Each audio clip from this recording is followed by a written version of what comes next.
ಮೆಂಟನ್ನು ಮಾಡಿದ್ದಾರೆ ಅಂತ ಅಂದ್ಕೊಂಡಿದ್ದು. ಆದರೆ 11 ಗಂಟೆ ಆದ್ರೂ ಕೂಡ ವಿಧಾನಸೌಧ ಎದುರುಗಡೆ ಸ್ಟೇಜೇ ಆಗ್ತಾಯಿಲ್ಲ. ಈ ಮಧ್ಯದಲ್ಲಿ ಮಾಧ್ಯಮಗಳಿಂದ ಗೊತ್ತಾಯಿತು ಪೊಲೀಸ್ ಇಲಾಖೆ ವ್ಯವಸ್ಥೆನ ಮಾಡೋಕ್ಕಾಗಲ್ಲ ಅಂತ ಹೇಳಿ ನಿರಾಕರಿಸಿದೆ. ಆದರೂ ಕೂಡ ಸರ್ಕಾರ ಒತ್ತಡವನ್ನು ಹಾಕಿ ನೆನ್ನೆನೇ ಮಾಡಿಬಿಡಬೇಕು ಅಂತ ಆವೇಶದಲ್ಲಿ ಒಂದು ರೀತಿ ಅತ್ಯುತ್ಸಾಹದಲ್ಲಿದ್ದಾರೆ ಅಂತಲೂ ಗೊತ್ತಾಯಿತು. ಎಲ್ಲ ಘಟನೆಗಳ ನಂತರ ಸಿದ್ದರಾಮಯ್ಯ ಸಾಹೇಬರು ಕೊಟ್ಟಂಥ ಮಾಧ್ಯಮ ಹೇಳಿಕೆಯನ್ನು ನೋಡಿದೆ. ಕಾಂಗ್ರೆಸ್ನ ವಿವಿಧ ಸಚಿವರು MLAಗಳು ಕೊಟ್ಟಂಥ ಹೇಳಿಕೆಯನ್ನು ನೋಡಿದೆ. ಕಾಂಗ್ರೆಸ್ಸಿನ ಸೋಷಿಯಲ್ ಮೀಡಿಯಾ ಪೇಜ್ಗಳು ಹ್ಯಾಂಡ್ಲ್ಗಳಲ್ಲಿ ಅವ್ರು ಕೊಡ್ತಾ ಇರುವಂಥ ಸಮರ್ಥನೆಯನ್ನು ನೋಡಿದೆ. ಮಾನ್ಯ ಸಿದ್ದರಾಮಯ್ಯ ಸಾಹೇಬ್ರೆ, ನಿಮ್ಮನ್ನು ಒಬ್ಬ ಒರಟು ವ್ಯಕ್ತಿ ಅಷ್ಟೇ ಅಂತ ಅಂದ್ಕೊಂಡಿದ್ದೆ ನಾನು.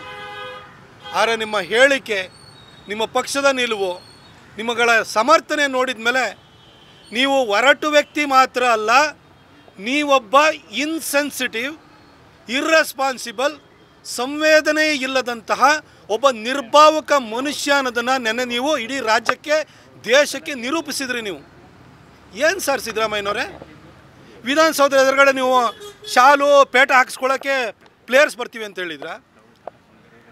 3ನೇ ತಾರೀಕು ಬೆಳಗಿನ ಜಾವ ರಾತ್ರಿ ಕಳೆದು 4ನೇ ತಾರೀಕು ಬೆಳಗಿನ ಜಾವದವರೆಗೂ ಮ್ಯಾಚ್ ನಡೆದಿದೆ. ಅದೇ ದಿನ ಇಡೀ ಬೆಂಗಳೂರಿನಲ್ಲಿ ಲಕ್ಷಾಂತರ ಜನ ಬೀದಿಗಿಳಿದು ಸಂಭ್ರಮಾಚರಣೆಯನ್ನು ಮಾಡಿದ್ದಾರೆ.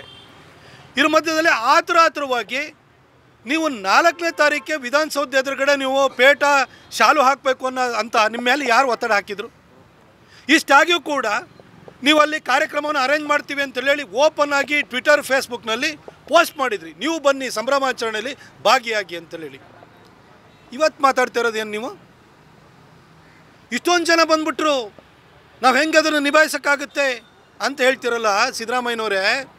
ಇಷ್ಟೊಂದು ನಿರ್ಭಾವಕವಾಗಿ, ನಿರ್ಲಜ್ಜವಾಗಿ ಮಾತಾಡ್ತಿದ್ದೀರಲ್ಲ.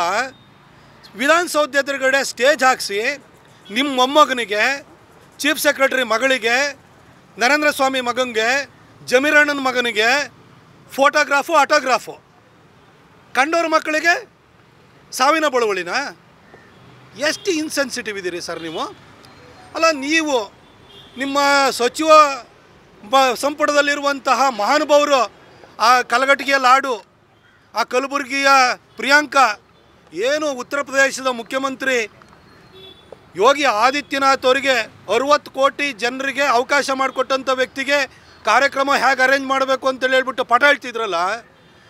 ಯೋಗಿ ಆದಿತ್ಯನಾಥ್ 60 ಕೋಟಿ ಜನರನ್ನು ಸಂಭಾಳಿಸಿ ಕಳಿಸಿದಾರೆ. ಪ್ರತಿಯೊಬ್ಬರಿಗೂ ಸ್ನಾನ ಮಾಡಿಸಿ ಅಲ್ಲಿ ಪುಣ್ಯ ಸ್ನಾನವನ್ನು ಮಾಡೋದಕ್ಕೆ ಅವಕಾಶ ಮಾಡಿಕೊಟ್ಟು ಕಳಿಸಿದ್ದಾರೆ. ಆಗಿದ್ದು ಒಂದು ಅವಘಡ ಅಷ್ಟೇ, 60 ಕೋಟಿ ಜನನ 45 ದಿನಗಳ ಕಾಲ ಅವರು ಸಂಭಾಳಿಸಿದ್ದಾರೆ. ನೀವು 60,000 ಜನ ಸಂಭಾಳಿಸ್ಲಿಕ್ಕಾಗಲಿಲ್ವಲ್ಲ ಸರ್ ನಿಮ್ಮದು? ಇದು ನಿಮ್ಮ ಸರ್ಕಾರದ ಯೋಗ್ಯತೆಯನ್ನು ತೋರಿಸುತ್ತೆ.